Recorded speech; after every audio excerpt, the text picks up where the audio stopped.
Sveiki,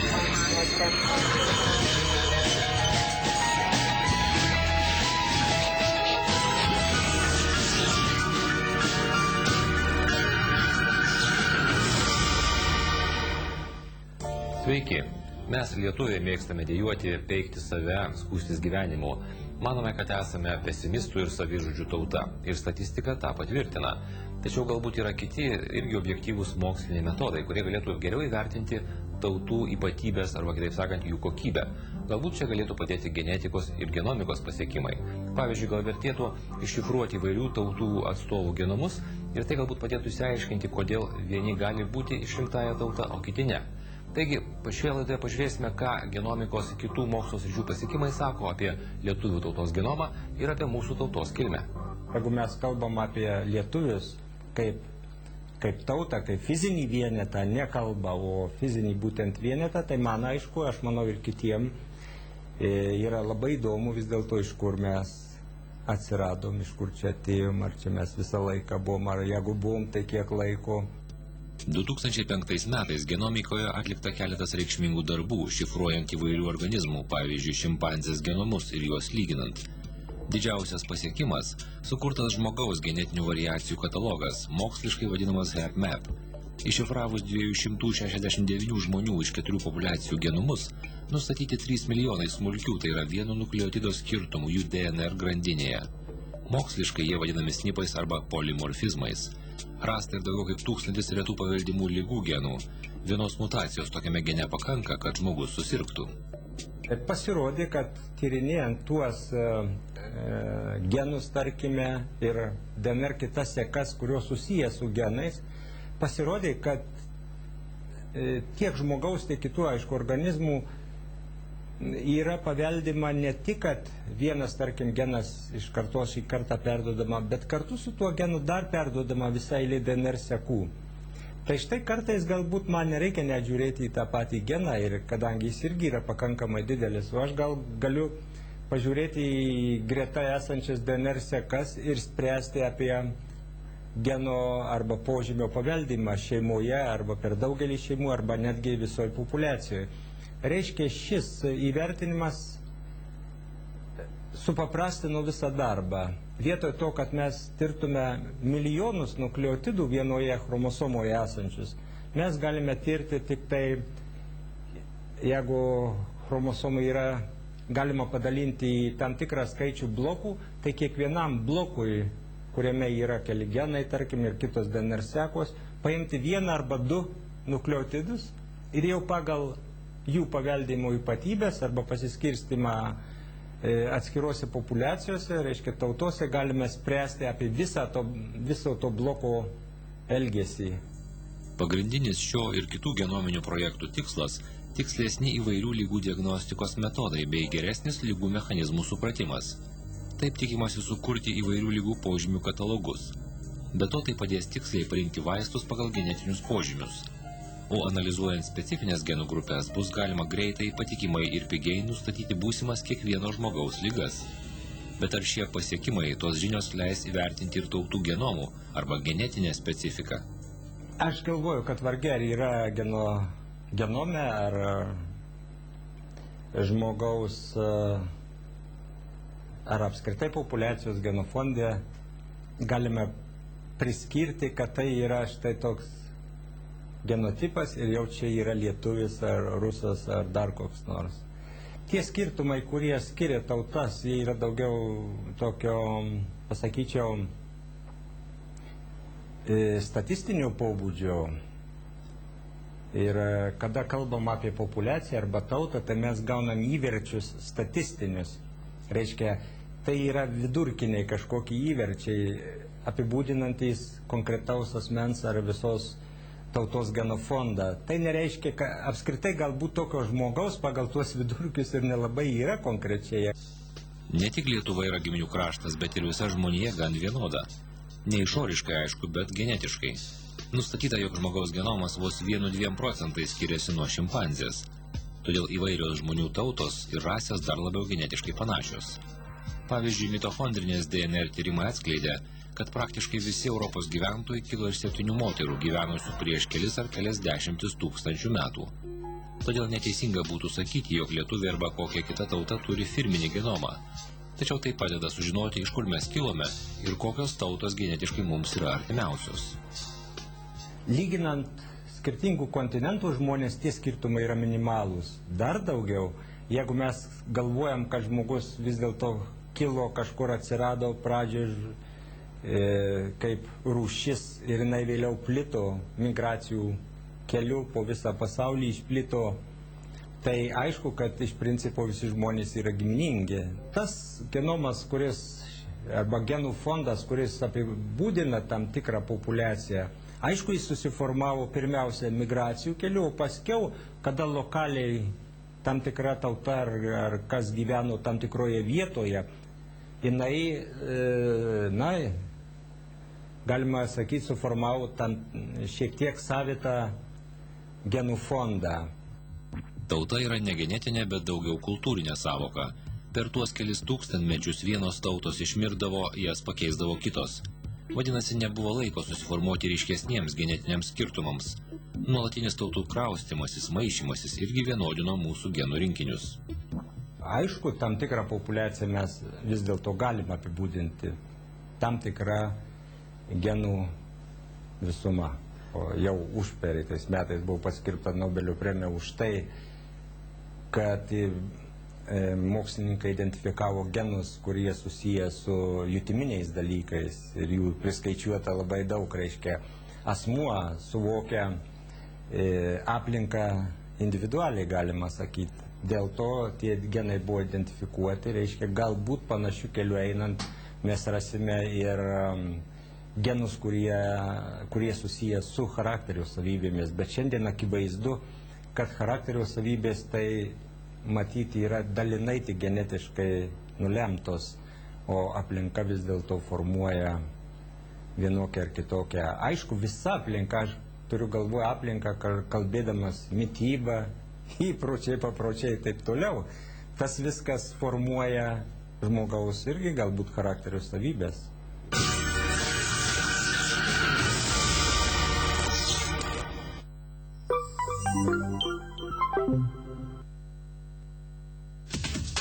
Du sostinės futbolo klubai, Vilnius ir Vėtra, šią savaitę jau išbandė tarpusavio jėgas.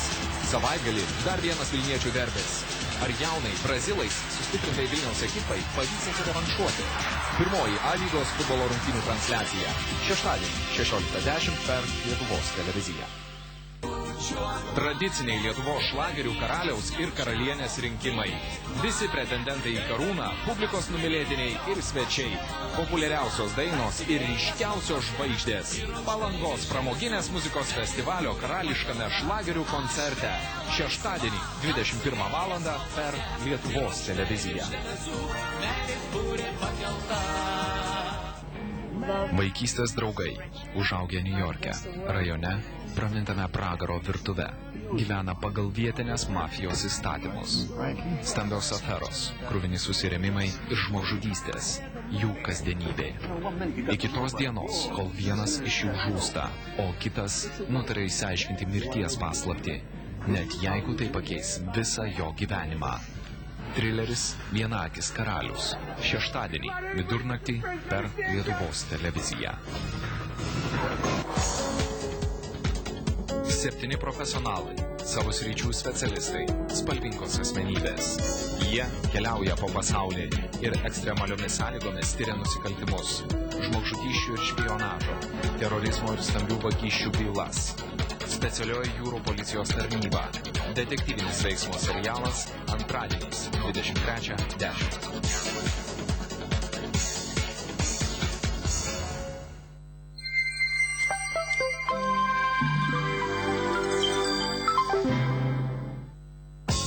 Prasideda vasaros pramogos. Apie renginius internete. vasaraneringoje.lt. Rėmėjai, viešbučiai, partneriai, Lietuvos radijas ir televizija, Neringos vasaros dienraštis Respublika. Pagaliau atėjo vasara. Vėl sukandžiojo? Nesikankinkite ir nesidraskykite, patepkite į kandimo vietą fenistilgeliu. Fenistilgelis slopina niežulį įkandus vabzdžiams. Dėl vaisto vartojimo ir galimo šalutinio poveikio būtina pasitarti su gydytoju ar vaistininku. Italijoje puikus oras, o priimami skambučiai 69 centai. 69 centai už minutę? Su paslauga Eurozona. Omnitel. Lengvai ir užtikrintai. Ar įsivaizduoji, kaip skleidžiasi gyvybė? Kiek nuostabių formų ir pavidalų įtari. Kokia yra nepakartojama, suprasti geba tik tie, kurie rizikuoja jos netekti. Jų gyvybė telpa viename laše. Tu gali išsaugoti gyvybę. Tapk neatlygintinų kraujo donoru. Pasitikrink, ar mokykla, kurią ketini pasirinkti, yra legali, o jos studijos pripažįstamos Lietuvoje. Apsilankyk www.smm.lt arba www.mokslas.lt. Būk tikras.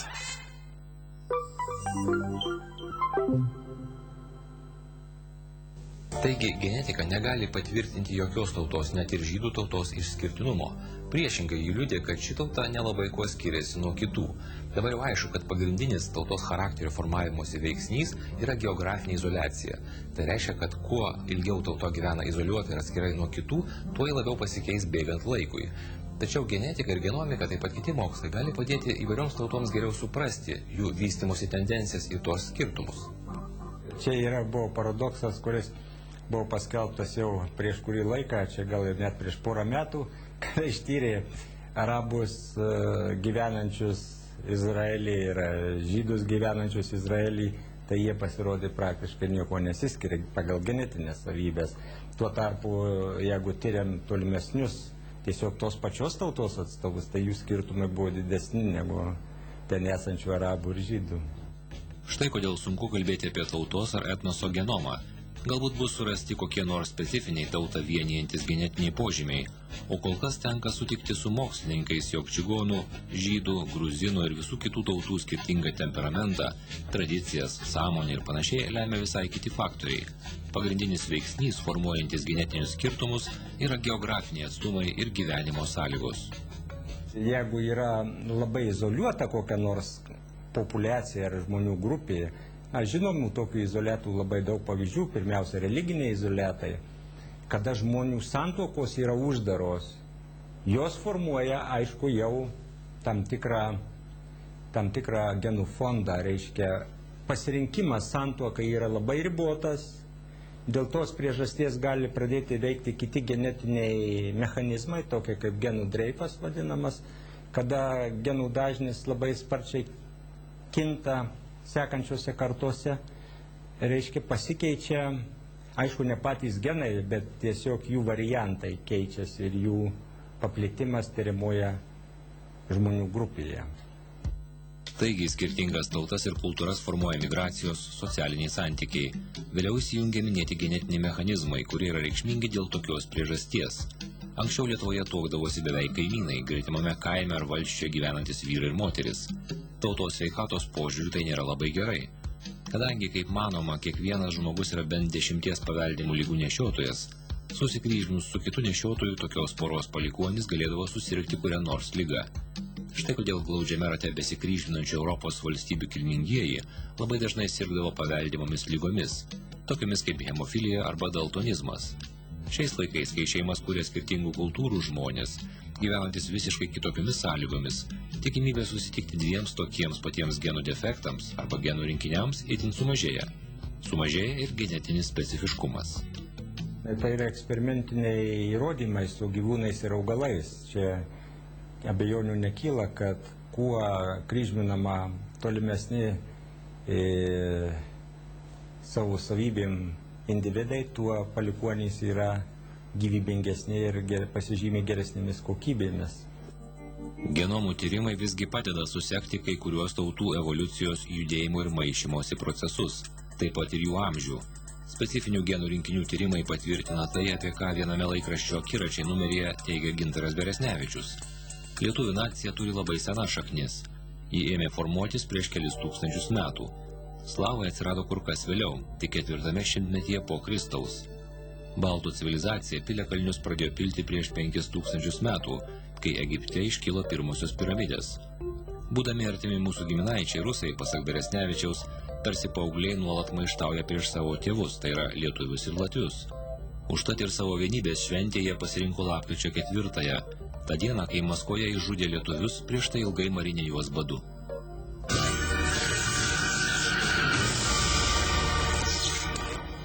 Didžiausi Lietuvos kultūros ir mokslo autoritetai jau seniai spėliojo, iš kur atsirado tie lietuviai. Vieni tvirtino, kad mes esame senovės romėnų palikuonis. Daktaras Basanavičius manė, kad lietuviai atkeliavo iš Balkanų, o Vincas Krėvė, kad iš Indijos. Tačiau dabar genetika atrodo gali kur kas tiksliau negu senovės metraščiai pasakyti, kur ir kaip po pasaulį klajojo įvairios tautos. Taigi mes jau galime ramiau atsikvėpti. Didžioji žmonijos paslaptis įminta. Mes pagrindę remiamės lingvistiniais tyrimais. Mes žinom, kad esam indoeuropiečiai ir šito niekas nenuneigs, bet tų indoeuropiečių kilmės šaknis ir kas yra įvairiai traktuojamos. Čia prieš gerą dešimtmetį ir kur buvo paplitusi profesorės Gimbutienės teorija, kad, reiškia, baltai, tuo pačiu ir lietuvių, yra kilę nuo, sakykime, Kaspijos ir Juodosios jūrų stepių zonos atėję. Kitos teorijos, reiškia, vėl ieškojo, iš kur mūsų šaknis. Visi ieškojo nuo Basanavičiaus laikų, nuo, sakykime, Būgos. Bet, reiškia, dabartinių mokslo lygmenį šitos teorijos yra peržiūriamos. Susivienijus kelioms mokslo sritims, specialistams ėmus lyginti duomenis pavyko praskleisti tūkstantmečių uždangą. Archeologai, genetikai, geologai, antropologai sutinka, kad mūsų civilizacijos pramotė gyveno Afrikoje. Iš ten žmonės dviem bangomis apgyvendino kitus žemynus. Žmonių judėjimą labiausiai veikė klimatas. Ledynai formavo kraštovaizdį, diktavo mūsų protėvių gyvenimo sąlygas. Visa tai vyko ir dabartinės Lietuvos teritorijoje. Buvo ilgą laiką manoma pagal Gimbutienės teoriją, kad baltai yra atėję su virvelinės keramikos kultūros pasirodymu ir išplitimu rytų Pabaltijai. Šiuo metu ta teorija nepasitvirtino faktais, yra jau būtent tos virvelinės keramikos kultūros reiškia, faktai vis labiau ir labiau nyksta, pirmenybę duodant, reiškia, pirmųjų ankstesnių gyventojų, ankstesniams gyventojams, remintis duomenimis, kurie rodo, kad čia gyveno vis dėlto tie patys žmonės, kurie apsigyvenę buvo ne tik neolito laikotarpį, bet mezolito ir netgi galbūt paleolito laikotarpį. Dar neseniai buvo manoma, kad dabartinėje Lietuvos teritorijoje žmonės pirmą kartą apsigyveno ne anksčiau nei prieš 10 000 metų. Naujausi įvairių mokslo sričių duomenys koreguoja šią teoriją ir nukelia datą kelis arba net 11 000 metų į praeitį. Archeologijos mokslo tyrinėtojai rodo, kad materialinė kultūra palengva kito. Ji yra kito tik tai, sakykime, technologija, bet ne patys žmonės. Ta patį rodo ir genomo tyrimai. Įvairios, būtent yra labai svarbus toks momentas atskleistas, kad profesoriaus Kučinsko dabartiniai tyrimai žmonių yra lyginami su tais senųjų iškastinių žmonių tyrimais. Ir pasirodo, kad didžiausią procentą sudaro tos pačios haplo grupės išskirtos genomo tyrinėtojų. Tai būtent ir dabartinėse žmonėse pas mus yra išlikę labai didelis procentas tų senųjų genetinių klodų, būtent iš paleolito, mezolito laikotarpio gyventojų. Paskiau, kai atėjo ledynas, reiškia, žmonės traukėsi. Ir vėl dabar Europoje svarsto, kur jie pasitraukė. Tai turbūt buvo dvi kryptis, reiškia, pietvakarių kryptis ir pietryčių kryptis. Štai po to, kai ledynas pasitraukė, tie žmonės iš tų vadinamų slėptuvių, galbūt lietuviškai reiktų sakyti, vėl keliavo į šitas platumas, atsirado čia. Ir kitas dalykas, kuris parodė, išryškino labai įdomus dalykas, kad ir biologinės kitos rūšys taip pat į Lietuvos teritoriją faktiškai iš dviejų krypčių atsirado. Ir Lietuva lyg tai yra daugelio biologinių rūšių kontakto zona. Kai ledynai prieš maždaug 13 000 metų pagaliau visiškai ir ilgam pasitraukė iš Europos, būsimoje Lietuvos teritorijoje apsigyveno žmonės, apie kuriuos archeologai jau turi duomenų. Norėdami palyginti pirmųjų ir šiuolaikinių gyventojų ypatybės ir sužinoti, kaip jos kito, mokslininkai dabar lygina genetinę medžiagą. Ypač daug informacijos duoda mitochondrinės DNR analizė, nes ši DNR perduodama palikuonėms tik motinos linija. Yra tokių požymių irgi, kurių netgi, tarkim, Suomijai turi, ugrofinai turi požymį, o lietuviai tokių požymių iš vis neturi. Na, tam tikro varianto konkretaus požymio, reiškia, ar tai baltymai, kurie gali būti kelių variantų, reiškia, ten randama, čia nerandama. Tad kas yra tie mūsų tikrieji protėviai, iš kur jie atkeliavo ir kokiamis savybėmis pasižymėjo? Tai būtų greičiausiai iš poledinių laikotarpio, iš Franko Kantabralijos atėję gyventojai, tai su paleolitiniam kultūrom iš pietvakarių Europos ir pietų Europos. Iš tų sričių, kada ledynas šitose teritorijose buvo uždengęs šias teritorijas, kur mes šiuo metu gyvenam, tie gyventojai buvo piečiau gyveno miškų zonoje, kuri buvo tik tai dabartinės Europos prie Viduržemio jūros maždaug pakraščiais, tai buvo miškų zonos, ir iš miškų zonos jie palengva plito į šiaurinės teritorijas, traukiantis ledynai. Taigi Lietuvos teritorijoje žmonės pradėjo gyventi prieš maždaug 25 000 metų. Specialistai sako, kad duomenų jau yra pakankamai ir todėl šios teorijos apie lietuvių kilmę bei teritorijos apgyvendinimą nebeturėtų keistis.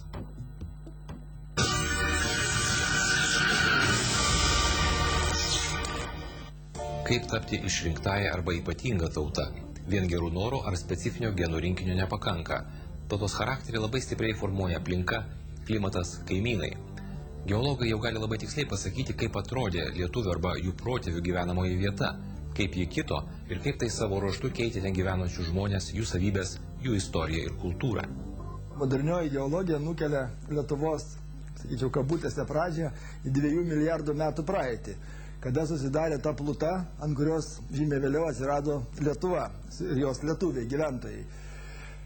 Ta pati senoji istorija buvo gana įdomi, gana tokia dramatiška, įvairi, nes Lietuvos teritorijoje susidūrė 2 litosferos plokštės, jos kaip paprastai nyro viena po kita, tai sukėlė lydimąsi, vulkanizmą, įvairius tektoninius reiškinius ir galiausiai, kai viskas nurimo, paaiškėjo, kad Lietuva sudaryta tarsi iš 2 ryškiausių dalių. Tai yra rytų Lietuva, mes vadinam rytis rytų Lietuvos, ir vakarų Lietuvos rytis, kurios turi labai skirtingas savo savybės, ypatybės geologinės. Šitas Lietuvos kristalinio pamato žemėlapis, jisai atspindi kristalinės plutos sandaros ypatybės. Ir jau nesigilinant į tų spalvų ir ženklų prasme, matosi, kad uolienų kompleksai, jų išsidėstymas, tai yra struktūra, sandara Lietuvoje yra labai skirtinga. Rytinėje dalyje, kur mes išskiriam rytinės Lietuvos rytį, ir vakarinėje dalyje, kur yra vakarinės Lietuvos rytis. Na ir čia dar tarp jų yra tokia tarsi pereinama sandoros zona. Kažkada tai buvo vulkaninis lankas. Jeigu pasižiūrėsime palaidojimus, pilkapiai irgi labai gražiai išsidėsto pagal tą patį dėsningumą. Vieni pilkapiai rytinėje dalyje, kiti pilkapių tipai yra vakarinėje dalyje. Tai yra faktiškai čia jau nebe materialinė kultūra, bet čia jau kažkokia tai prasme dvasinė kultūra. Vat. Ir, kitaip sakant, etnogenezė, tas etninės raidos procesas, jisai labai gražiai po biškį derinasi prie šitų rajonų. Bet tai prasidėjo nuo neolito. Tai yra nuo tada, kada Lietuvos gyventojai pradėjo sėsliai gyventi.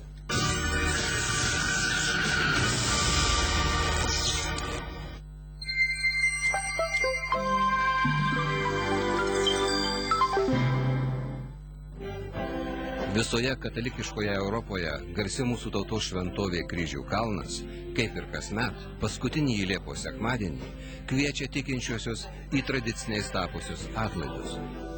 Susitelkime šioje kančios ir vilties vietoje kartu švęsti tikėjimo liudijimą.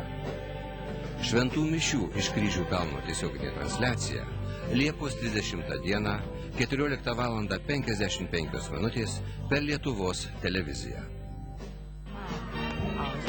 Paprasta mergina iš provincijos neskraido padebesiais. Ji turi tikslą būti stiuardese. Bet ar tikrai karjeros pasiekimai yra laimė? Jeigu šalia nėra žmogaus, su kuriuo galėtum pasidalinti džiaugsmu, kad išsipildė tavo gyvenimo svajonė. Oskaro ir Auksinio gaublio laureatė Gwyneth Paltrow romantinėje komedijoje Gyvenimas virš debesų. Sekmadienį 21 val. Per Lietuvos televiziją. Vieninteliai Havajuose neieško pramogų ir neturi laiko atostogauti. Detektyvas, prokuroras ir jo šuo Maksas. Ir darbo metu, ir laisvalaikiu jie narplėja turtuolių kurorto prabangių nusikaltimų bylas. Detektyvinis serialas Džeikas, Storulis ir šuo. Šiokiadieniais 18:45. Stipraus charakterio, išsilavinusi, pažangi moteris nesitikėjo, kad turės nugalėti ne tik ligas, bet ir XIX amžiaus laukinių vakarų atsilikusias kaubojiškas pažiūras bei pasenusias tradicijas. Istorija apie meilę, gyvenimo dramas, nuotykius ir amžinasias vertybės. Serialas Daktarė Kvin. Šiokiadieniais 19:35.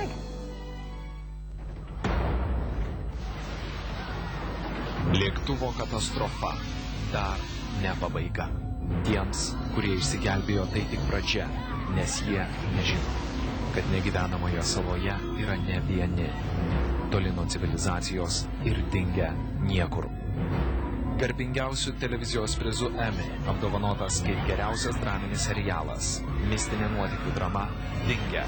Pirmadienį, antradienį ir trečiadienį 22:05.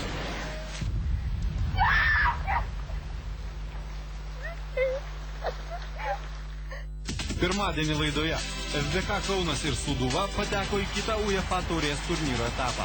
Panevėžio ekraną namuose sutriuškino Kroatijos čempionai ir sirgaliai. A lygos čempionate Vilniaus klubų derbis. Legionierius iš Ukrainos Sergejus Kuznecovas iš arčiau. Laida apie futbolą A lygą. Pirmadienį 23 val. 10 minučių. Kad saulė paskleiskim ant savo šilumą, savo juoką, vėl švieskim man vėl, sušildyk rūko juostą, juostą miglų.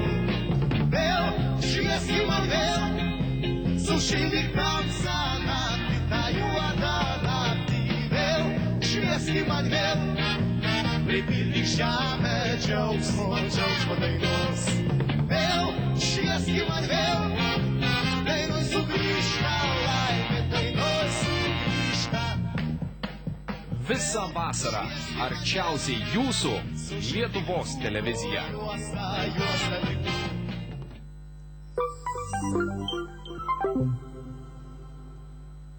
Kodėl lietuviai trokšta privatizuoti kuo daugiau žemių? Kodėl jie veržiasi aptverti visus ežerus ir okupuoti gražiausias pajūrio vietas?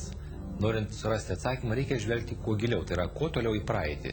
Ten ir slypi lietuvių prieraišumo prie žemės paslaptis. Tačiau tai, kas anksčiau buvo privalumas, dabar įgauna negražias iškreiptas formas. Didelė dalis Europos tautų susidarė jau prieš pusantro tūkstančio metų tik tai, subirėjus, sakykim, Romos imperijai ir ėmus konsoliduotis, formuotis naujoms imperijoms kaip Frankų valstybė ir panašiai. Arba susigulėjus, taip sakant, etninėms grupėms po tų didžiųjų tautų kraustymusi mūsų pirmo tūkstantmečio pradžioje. Ir tos, aišku, tautos yra jaunos, jos visiškai gyvena kitomis sąlygomis. Bet yra ir, aišku, senų tautų, tokios kaip, sakykime, germanų grupės tautos, skandinavai, sakykime, tie patys vokiečiai, baltai ir kai kurios kitos, kurios be abejo turi, gilesnius ryšius su savo teritorija, su ta aplinka, kurioje jos gyvena. Europoje nuo seno buvo neramu. Čia nuolat vyko tautų kraustymaisi, tačiau judėjo ne visi. Rodos, jog baltai gan greitai sugebėjo prisitaikyti prie aplinkos. Galbūt tuo mes šiek tiek panašus į kinus, kurie irgi nesiblaškydami tūkstantmečius praleido toje pačioje erdvėje. Palyginsime štai šitos du žemėlapius. Aišku, jie čia yra taip labai primityviai pateikti, galbūt tai yra Lietuvos klimato rajonavimo, kuris iš esmės apibendrina visą kompleksą geologinių veiksnių, nes priklauso ir nuo uolienų sudėties, ir nuo kalvų išsidėstymo, ir nuo jų raižytumo, ir kitų dalykų geologinio, geografinio pobūdžio, ir lietuvių kalbos tarmių žemėlapis. Mas, kad tie du žemėlapiai yra labai panašus, bet tarmių žemėlapis taip pat yra apibendrinantis, nes jis apibendrina visą kompleksą etninių požymių, ne tik tai kalbą, bet ir tradicijas, ir kai kurias galbūt žmonių charakterio ypatybės. Ir va štai šitie apibendrinti žemėlapiai, jie yra labai panašus ir jie kaip tik tai rodo, kad Lietuvos gyventojai, Lietuvos, taip sakant, etnosas, jisai prisiderino prie aplinkos ir kad fiziniai geografiniai rajonai, kurie susiklostė per visą, galima sakyti, geologinės raidos laikotarpį, jie labai yra artimi tiem etniniam rajonam, kurios atspindi lietuvių kalbos tarmę. Deja, laukinis kapitalizmas keistai pakeitė lietuvius, prisirišimas netgi aistra žemė išliko, bet ekologinis mąstymas, kaip rodo daugybė privatizavimo skandalų, ypač Kuršių nerijoje, nyksta. Štai dar vienas įrodymas, kad tautos charakteris kinta ne dėl genų mutacijų, arba ne tik dėl jų. Žmonės turės tą suvokti galų gale, kad mes esame praktiškai beveik nesiskiriantys, labai mažai besiskiriantys ir kad tie skirtumai, kuriuos mes lyg tai bandome įrodyti ir prisirišti prie tam tikros pasaulėžiūros ir tvirtinti, kad šitą, ką aš darau, yra geriausia, o tą, ką kitas daro, yra žymiai blogiau, manau, kad tai iš principo yra neteisinga ir galvoju, kad genetika turėtų suartinti labiau žmonės.